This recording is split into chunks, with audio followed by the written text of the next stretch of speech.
சிலர் அப்படி சொல்கிறாங்க. எப்படி சொல்கிறாங்க? கடவுள் தாங்க யூதாஸை காட்டி கொடுக்க வச்சுட்டாரு. எப்படி? கடவுள் தான் யூதாஸை காட்டி கொடுக்க வச்சுட்டார். கடவுள் தான் காய்பாவை இயேசுவை தேவதூஷணம் பண்ணிட்டாருன்னு தீர்ப்பு கொடுக்க வச்சுட்டாரு. அப்போ கடவுள் நான் பாவத்துக்கு காரணரா? கடவுள் தாங்க பிலாத்தை இந்த மாதிரி கோலத்தனமாக நடந்துக்க வச்சுக்கிட்டாரு. கடவுள் தாங்க அங்கே ஆணியை அடிக்க வச்சுட்டா. ஒரு விதத்தில் அப்படி சொல்ல முடியாது. பாருங்க, யூதாஸ் செஞ்ச பாவம் யூதாஸுடைய பாவம். அதுக்கு வேண்டிய தண்டனையை அவன் சந்தித்தான். ஏன்னா அது அவன் தப்பு. கடவுள் அவனை தப்பு செய்ய வைக்கலை, அவன் சுயமாக செஞ்சது. Out of his own free will Judas did what he did. It's not God's fault. Caiaphas மற்ற யூத தலைவர்கள்லாம் பொறாமையினால் இயேசுவை கொண்டு போகிறாங்க பிலாத்துக்கிட்ட. அது பொறாமையை நான் தேவனாக கொடுக்குறாரு கிடையாது, அது அவனுடைய பொறாமை. பிசாசும் அவனும் சேர்ந்து செஞ்ச காரியம் அது. இது கடவுள் அவங்கள செய்ய வச்சாரு அப்படின்னு நினச்சி, இது அவன் செஞ்சது. ஆனால் இது எல்லாத்தையுமே ஆளுகிறவர், சர்வ அதிகாரியாக இருந்து இதுக்கு மேலாக இருக்கிறவர் தேவன். எல்லாத்தையுமே நன்மையாய் திருப்புகிறவர் தேவன்.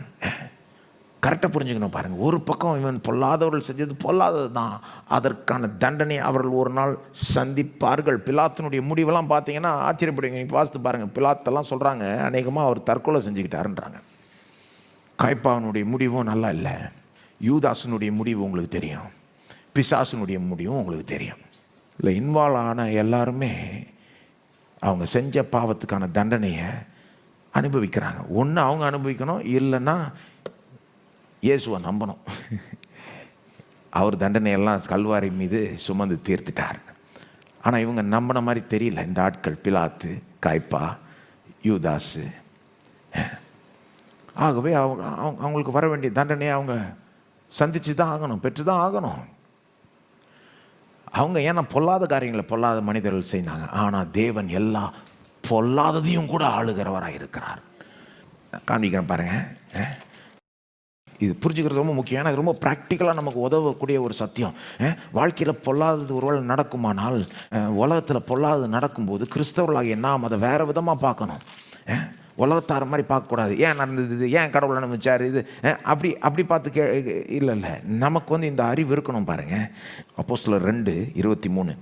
சிலர் கேட்குறாங்க, ஏங்க யூதாஸ் ஃப்ரீயாக அவனுடைய சாய்ஸாக எடுத்த முடிவா, அல்லது கடவுள் அவனை செய்ய வச்சாரா, காட்டுக்குடிக்க வச்சாரான்னு? அவன் ஃப்ரீயாக எடுத்த முடிவுங்க, அவன் செஞ்ச பாவம். அப்போ எப்படி சொல்கிறீங்க கடவுளுடைய திட்டத்தின்படி நடந்தது? அது அப்படி தாங்க. அவன் சுயமாக எடுத்த முடிவு, செஞ்ச பாவம். ஆனால் கடவுளுடைய திட்டத்தின்படி